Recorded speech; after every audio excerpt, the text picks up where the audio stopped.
And I think really QLS last year was a huge eye opener for me because I had people wanting to come and talk with me at lunch and talk with me after the event and ask me questions and give me those compliments of how I've taught them or helped them in certain ways. And so that was like a huge difference of being with people in person and talking with them and engaging with them and hearing their positive feedback. I think that's probably when it was like, okay, this is legit. Like, I'm not perfect and I'm not the expert, but I have grown and I have learned things that can help other people. Welcome, everybody, to Real Estate Junkies Coast to Coast. I am your West Coast representative, Rusty Ham. On the East Coast, Steve Mernick. Steve, say hi. Hello, Russell. Glad to be back with one of my favorite humans. That's right. One of our favorite humans. We do have a guest today, everyone. Her name is Jessica Johnson from Tennessee, right? Yes. Welcome, Jessica. So we're just going to introduce yourself, the growing up before you got into real estate. Again, we touched upon the 3 pillars: mindset, skill set, and systems.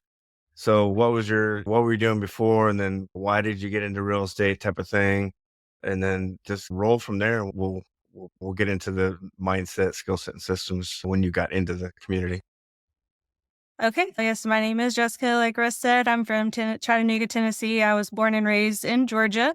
I moved to Tennessee in 2017 for a job. I am in the mental health field. I have a LPC licensed professional counselor with a mental health specialty. Currently, for my W-2, I do that. I manage a clinic. We do outpatient therapy and medication management services. So I'm over the therapist and the medication providers, and I just really make sure that everything's running smoothly on a day-to-day basis. So when I moved to Tennessee, I had this job and I've been with the same company ever since. Nice. So you're doing that, and then all of a sudden something clicked and you're like, hey, I want to get into real estate. So what was that? What was your process and your mindset on that? Let's see. So everything in life happens for a reason. And I got my dog Lily in July 1st of 2013. And I can think of a series of events that have happened since I've got her because I got her. So I won't talk about all those, but look at real estate. I have a really good friend and she has previously had Airbnbs and rentals. So she was like my inspiration. And you guys don't know this, but my dad passed away in 2016. And so the house that he had, I was living with him when he passed away. And so I turned that home into a rental home whenever I moved to Tennessee. So that's the rental property that I had. So I've been like a landlord, but it was a home that I inherited. It wasn't anything that I purchased. I had literally no real estate background, but my friend, seeing her do Airbnbs, I was like, okay, this is something that I might want to get into just for long-term financial benefits of real estate, retirement, things like that. So I had met my husband and I went on a trip that we weren't supposed to go on. And it was a tiny home there was 2 tiny homes and a lady there. She was part of the owner of the tiny home. And so I was like, okay, what a crazy coincidence. We weren't supposed to be here. Now we run into this lady who owns this tiny home. She was a part of a community and she invited me to come to her groups. And so I did. And it didn't really feel like home though. And so I talked to my husband and to my friend about it. And they're like, I don't know. There's so many other options out there. Just research and see what you find. Don't go with the first one that you find. That's when I started listening to podcasts, and that's how I found Wicked Smart. And right around the same time I joined Wicked Smart, I found out I was pregnant. And it was like, okay, this is my why. This is why I'm doing this. I wanted to get into real estate for mainly retirement, but now I want to get into it because I'm having a baby, growing a family, and I want to be able to be there and be present with my daughter, my husband, and not have to be stuck in the office all the time. That's right. Awesome. Could you put any more on your plate at the same time, Jess? I've had wars on my plate. I always like to stay busy. So it's been fun. It's been a long journey, especially like coming into it, not knowing anything about real estate and really just like starting from ground zero. But Steve was actually one of the first people I talked with before I joined the community. I talked with Chris and Brian. And so I felt at home with Wicked Smart. I felt like this is where I needed to be. I felt like I was surrounding myself with the best people out there. So that's really why I joined and why I've stayed. Yeah. A good segue. Steve, you were talking about the skill set since she mentioned you and You're one of her first coaches. I don't know, Steve, you want to touch on there? What?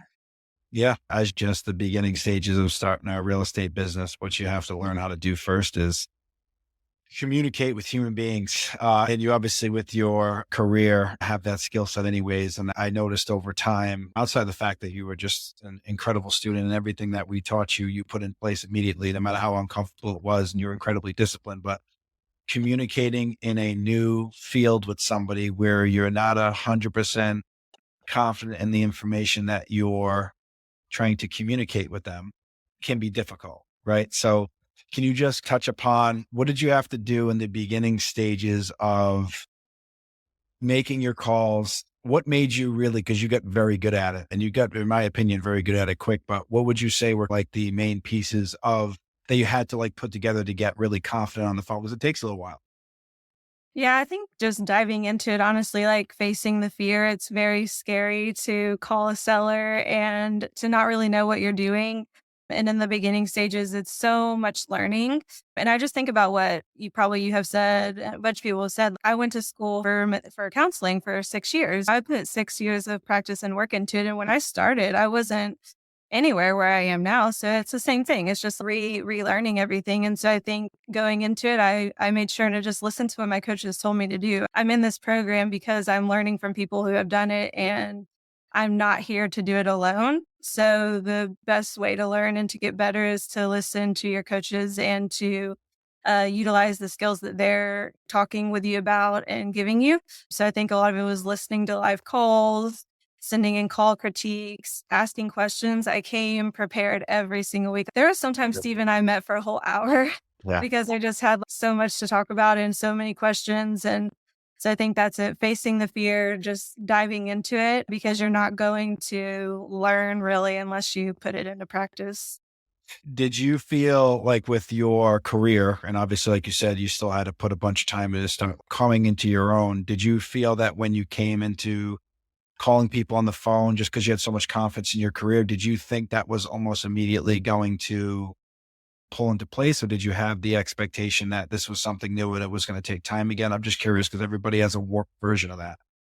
Yeah, I definitely thought it was gonna take time. I don't realize I don't know if I realized how much time it would take, but it takes time. And I knew it would take time, especially again being new and being surrounded by so many amazing people who have done this for so long and have so much experience compared to just this little tiny old me, like just now starting out. So I did expect it to take some time. I think having the skills of for therapy of like active listening and reflecting and trying to figure out what's going on and why the sellers are feeling a certain way or what they're going through and how to help them in the situation. I think that my like expertise helps with some of those conversations, but it's still not always easy. The people who want to talk, I can talk to them, and the people who clearly don't want to talk, I get a sense from them over the phone of, all right, I'm ready to get off the phone, or they're being very short, and it's intimidating. Even though you have the skills, when you sense that somebody doesn't really want to talk to you, it makes you clam up.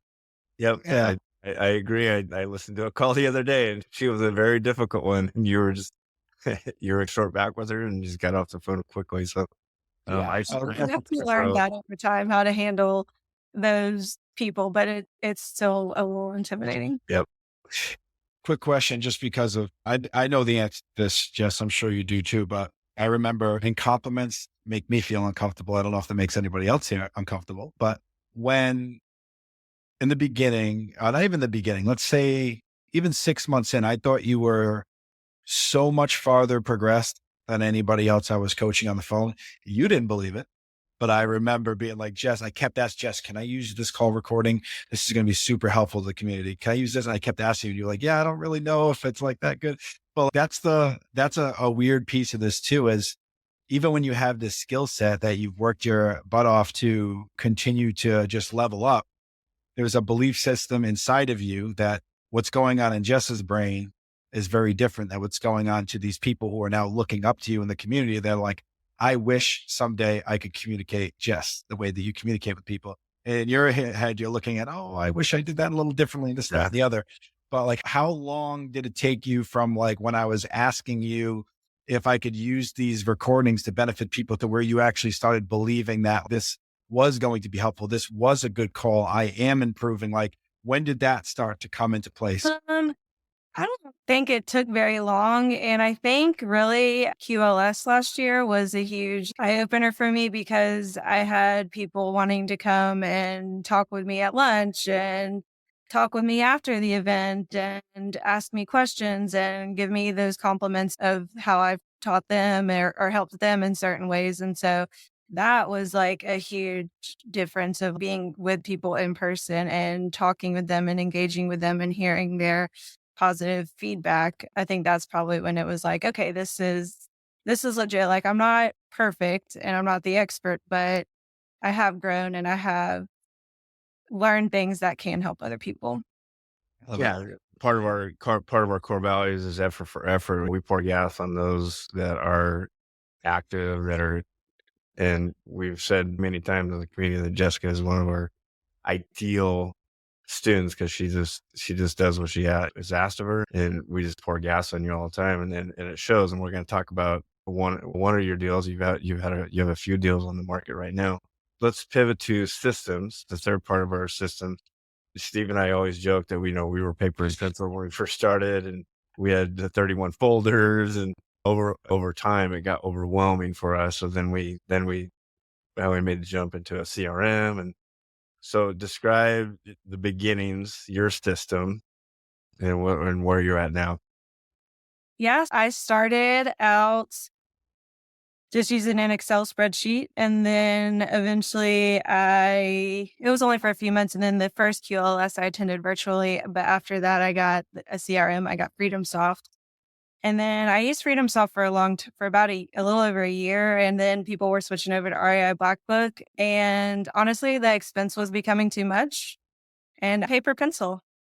I So write everything. I keep my 31 folders. I have all of my lead sheets printed out. So I've completely started with a CRM and I've gone backwards. And honestly, I love it. The CRM is great for a lot of reasons, but it was hard for me to set up the systems within the CRM to follow up the way that I wanted to. And so now every day I just put my lead sheets where I need to call them back and I just pick up that folder every day and I know what I'm supposed to be doing. And there's not a bunch of like red overdue or need to call or past due or anything. So I've been paper pencil since January 1st. That was one of my goals in my business plan. And that's where I wow, went. I love very it. Well, cool. the thought of starting with an Excel sheet for me is terrifying. I might as well have had a typewriter sitting there. Putting their formulas and stuff. Oh, crazy. So you went backwards. I know a lot of people in the community, when they get overwhelmed with lead, or they're running out of time, they have a W-2 and they don't have a whole lot of time to make dials. They get a VA. Are you currently utilizing a VA, or is it just you solopreneur? It's just me. I do it all. And I don't see that I'll hire a VA until at least I have a sold or two just for financial purposes. Sure. So it's just me running the show. There you go. Good transition. Let's talk about it. Let's talk about the deal that you have. I don't know, Steve, if you want to set it up. And 'cause I know you have two, Jessica. One you said Steve helped you with a year ago, but let's talk about the current one. And then Steve, I don't know if you want to set that up for. Yeah. So the framework just would be, and it's always good for people to hear how you acquired the lead, like how long it took for you to get it under contract, meaning was there a ton of touch points? Was it quick? What was like the reason why something creative solved their problem? And then from there, we'll take a look at what it is on the disposition side, meaning selling it, that has been going on so far and what kind of interest in that so far. Yeah, so some people have probably heard me talk about this, and it honestly hasn't been an easy thing for me. It was a super fast from first call to taken, probably less than a week. I reached out to him and he has moved out of the home. He's been out, I think it was an expired. He had it listed with a realtor, didn't sell. And he moved so this is in Chattanooga, and he's moved to Nashville for a job. He moved, I think, about 6 months ago. And so he didn't sell with a realtor, and he had a realtor friend who told him, hey, you should just do similar rent to own. But the seller said he really didn't know how to start that or what to do. And so it was like the stars aligned. Like it seemed perfect. Like he was looking for me. I was looking for him. He was like, this sounds great. But I think I rushed into it a little bit too quickly in terms of price. He was overpriced and the monthlies are very high. I just took him for his word of what it could rent out for and stuff like that. So I called him, then I went to see the home, and then I followed up with him and put all his numbers in it's an AO. So I put all the numbers in the contract and he signed it, and it was right before I went on vacation. So good timing, but also bad timing. I was expecting, well, I was gone for 8 days. And so I was expecting to be very overwhelmed coming back and having a bunch of emails to respond to. And I think I had one person the entire time. So I have it listed with Prosperity. So all the websites, I have it on Craigslist and Facebook, and then I also have signs up. So I would say I've had it's been since August 1st, so a little over a month. I'd say I have maybe 10 people message me about it. I've had one person see it, and then I also had another person who wanted to see it, but once they figured out the purchase price, they said they don't have enough for the down right now, but they would be looking to see if they could come up with some money. So there's another potential, but honestly, like the monthly is just high, and I think the rental price is just a little high. And that's typically, if you're not getting a lot of interest, then you're overpriced somewhere. And I think it's the monthly. Does this Yep. deal? Yeah, Steve, let's back up a little bit, just for the listeners, in case people don't know. Taken in our community, a Taken's a house. You get a house under contract, right? So we buy on terms. We don't use banks or realtors, so it's shuffling papers in a sense, right? That we get it under contract, and then she mentioned AO, so I wanted to define that. If you haven't gone through our podcast, where we go into AOs, and AO is called an assign out, or we also call it an executive lease purchase, where we go out and find a buyer for the seller, and then we match the buyer to the seller, and then we take our portion of the down payment, and then we're free and clear that we walk away. And then now the seller is in charge of getting that buyer to the finish line. And then Prosperity is a third party company that advertises for us and does, all the bookkeeping.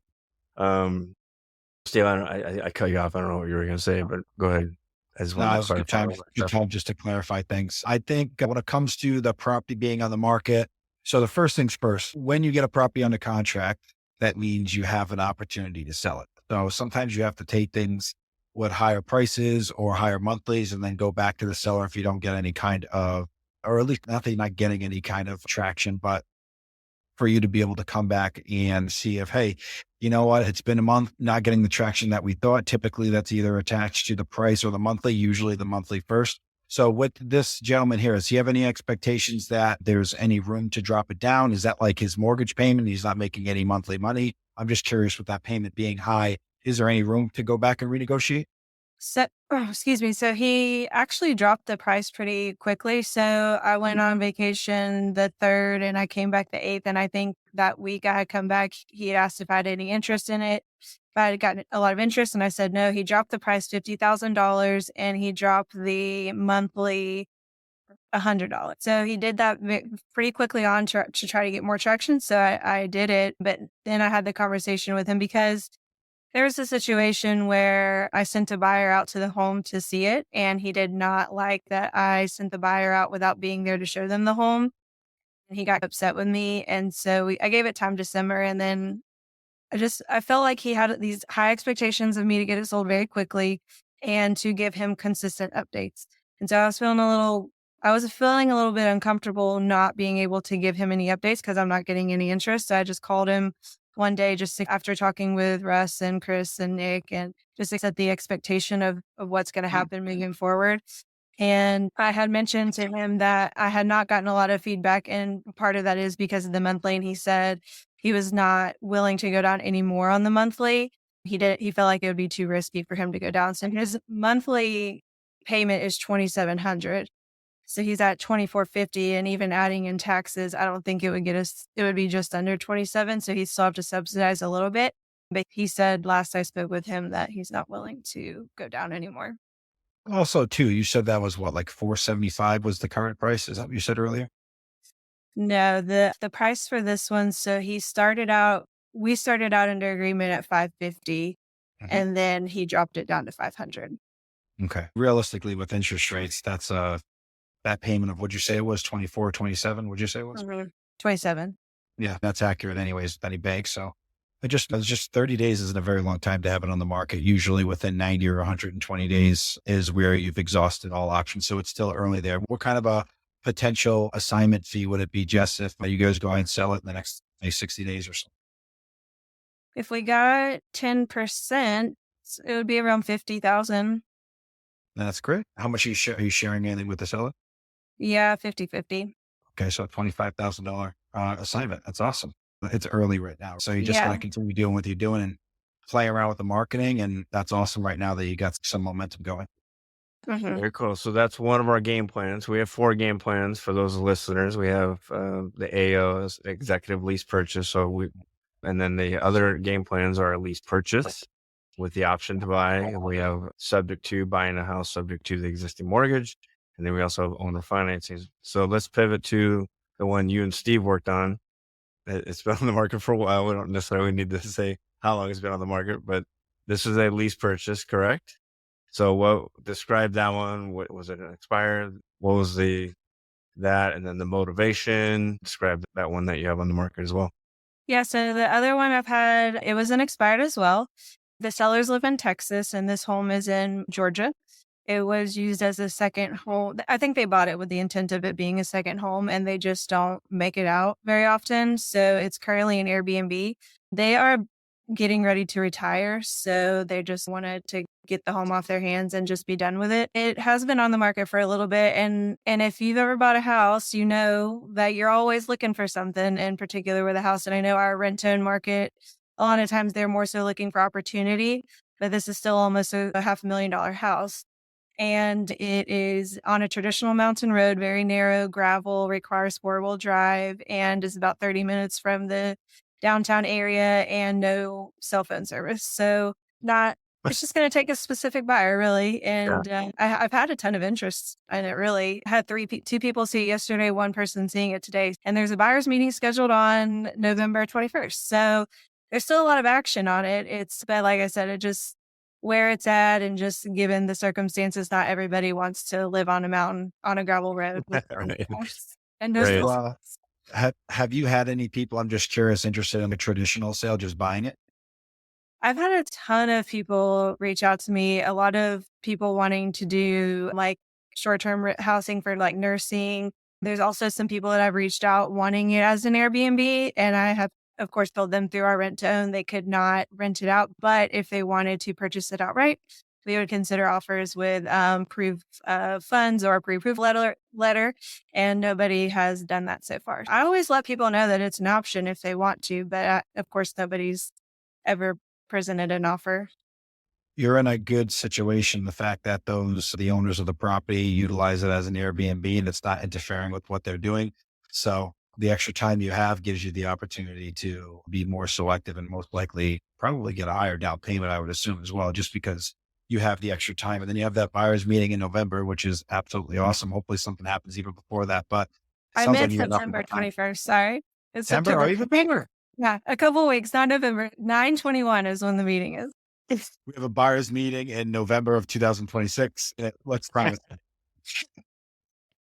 Wouldn't that be something? I love it. All right, I'm glad you said that. I'm in September. Yeah. So very cool. So again, lease purchases, we agree on a price with the seller. We take over any and all responsibilities of their expenses. And then we find a rent to own buyer, place them in there. We are in the middle at that point. So we make more money if we do a lease purchase rather than an AO, right? An AO is only a payday 1. In this situation, Jessica, you're going to get a payday 1, 2, and 3. How long is the term for with the seller? When you It find a buyer? is 24 months with the option of 2 6-month extensions. Okay. Mhm. Sounds Mhm. familiar. We were Yep. working on a deal. We were working on a deal recently, Steve, a couple of days ago, which is the guy wanted shorter term. But he wanted a higher price, and we said, no, we don't do that. If you want a higher price, we need a longer term. So not sure how Well, that one's working out, Jessica, but Go ahead. Got the cool little point there, right? Because it's like that illusion piece. So we usually try to get 36 months minimum as a timeline with the seller until we cash them out. I remember specifically with them, they were so stuck on 24 months, but obviously want to get it under contract. So what do we do? So what Jess had suggested to the seller is, well, we'll agree to 24 months as long as you give us 2 6-month extensions if we need it. Essentially, it's still 36 months, but that gives us the ability to be able to cash them out earlier, of course, but at the same time, that gave us the ability to get on a contract, give them what it is that they want. But at the same time, realistically, it's 36 months. So it was just good scripting Jess had on that to be able to get it on a contract, meet their needs, but also give her room if she needed the time in the future. So that's a pretty cool skill set piece there. Yeah, very cool. So we have QOS live coming up. I know, Jessica, you unfortunately can't make it. Boo hoo. I got teardrops because I'll be we there in hung out October. last time, which is cool. What's that? I said I'll be there in October Oh, okay. for the What's boot in camp. October, Russell? What's that? What's in October? I'm Oh, coming she, to the boot. yeah. So we have these in trenches boot camps now. So monthly they invite, I think, 15, 20 people to come. They do calls for them. So they bring in leads, and Chris and Zach will call the leads for them, set up appointments. And then when they go back, that's our new strategy, is bring associates in monthly. But yeah, I'm going to miss Jessica. We had a good time last time We hanging did. out. So if hypothetically someone's listening to this in Tennessee and they want to get a hold of you, maybe to do something with you, what kind of contact information do you have for them? Email, phone number? I have a phone number and an email. My phone number is 423-838-2020. And my email is Jessica at bluejpropsolutions.com. There you go. We'll put in the show notes in case they didn't get that. Steve, any parting words before this is our kind of our cool down. So again, our warm up was skills, mindset, skill set, and systems. Our game plan we talked about both in AO and lease purchase. Now we got our cool down, if we want to equate it to a practice plan. Our cool down, Steve, do you have any parting words for Jessica? Jessica, we'll leave the last words for you, but go ahead, Steve. Yeah, I think it's just from coaching a lot of people in the past. It's pretty easy to see which ones are dabbling and which students are 100% committed. And being 100% committed is not easy. Not supposed to be. This isn't easy. It's not, this is real estate in general, no matter what you're doing. It is a grind. It's not a fit for everybody, but if you are going to give it a shot, you need to commit. Jess has been committed since day one. Her output was higher than anybody else. Her putting herself in uncomfortable situations of throwing as many call critiques out there, good calls, bad calls, whatever. Like, this is the kind of things that you need to do to be successful and build a skill set that takes some time. And it's up to you how long that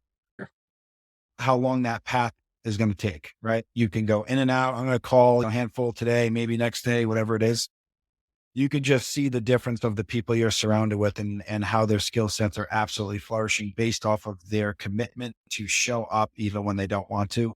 And just, that's been you from day one. You were the easiest person I've ever coached, probably the best on the phone that I've experienced. And that just came down to just relentless action. And that's what it takes. It's been a privilege working with you from day one. I do wish we could go on a boat again with your husband and all the other people. And Yes. that's Oh, fun in Newport ever. That was such a fun. I have videos on my phone of hilarious stuff that I actually saw the other day. I'm like, oh my God, I missed that. So let me know when you're in town for your October visit. I'd love to come out and spend the night with you, your husband, whoever's there. I'll see you guys in long. What'd you say? You just said spend the night with them. Oh God, that didn't sound great. All right. I'd like to spend some time at a bar, drink alcoholic beverages, and catch up with you and your husband and anybody else that's there in a completely normal, not creepy way. Be really fantastic. and Awesome. that boat trip was like one of my top 5 memories for sure. That was so much fun. Ugh, that's so much fun. But I want to say, and was saying something we didn't talk about, is I've been doing this I signed up August of 22, but I took 3 months off. So technically November will be 2 active years of doing this. And in August, I was about ready to just throw my hands up and quit. And I reached out to Chris and I said, I need help. I don't like feeling this way and I don't want to give up. And so I got connected to him and some other coaches that really helped. And so because of that situation, I've really worked on mindset. I think mindset is just such a huge thing that people have to consider when they're coming into this. And just knowing that it's a learning curve and it's not always going to be perfect. But I always say there's no way I can fail if I don't give up. Like, I may not be successful right now, but that doesn't mean like I won't be successful. I will be successful. There's no way I will fail if I keep moving forward. And so some things I tell myself that, and I just tell myself that it's 100% possible for me to be successful. Like I'm committed, I'm confident, this is where I'm supposed to be. There's no time limit for success either. So some people get it done in 3 months, some people get it done in 5 years, but I'd rather push forward for that 5 years to flourish the rest of my life than to only push forward for 2 years and give up and then regret it. So just some things that I do for mindset. I review my why every day. I've been doing that since August. I listen to Motiversary, which is a YouTube channel for best motivational speeches. I've started listening to live calls again just because I felt pretty complacent. And so I just am listening to live calls again to get back into that and just visualization. So there's just a couple of things I'm doing for mindset to get myself back on track. But I just want everybody to know that mindset is huge. And you'll hear it not just from me, but from all the coaches and any other motivational person, the difference between those who are successful and those who are not is mindset. So it's just a huge piece to this. I love it. Thank you so Love much. it, Jessica. What a great way to end this episode. I appreciate you coming on. Looking forward to getting this thing sold. This one that you have there's a couple buyers. I appreciate you coming on and just loving to see the growth, right? I saw you in August of 22, right? You were with me for the first 90 days, right? And to Yep. see you in the 2 years, how you've grown and to end it the way you just did with your mindset, because it's not easy. Steve and I have talked about it multiple times on other episodes. It is not easy. It's not roses. You're gonna have your ups and downs, and I remember you having those downs. Chris even shared your nightly accountability with all the coaches, and we heard the tone of your voice and we were just like, oh crap, we need to reach out to her. Awesome stuff, and we'll catch you guys later. Steve, thank you. Jessica, thanks for coming on. Thanks for having me. It's fun. You're welcome. See you guys. Adios. Bye.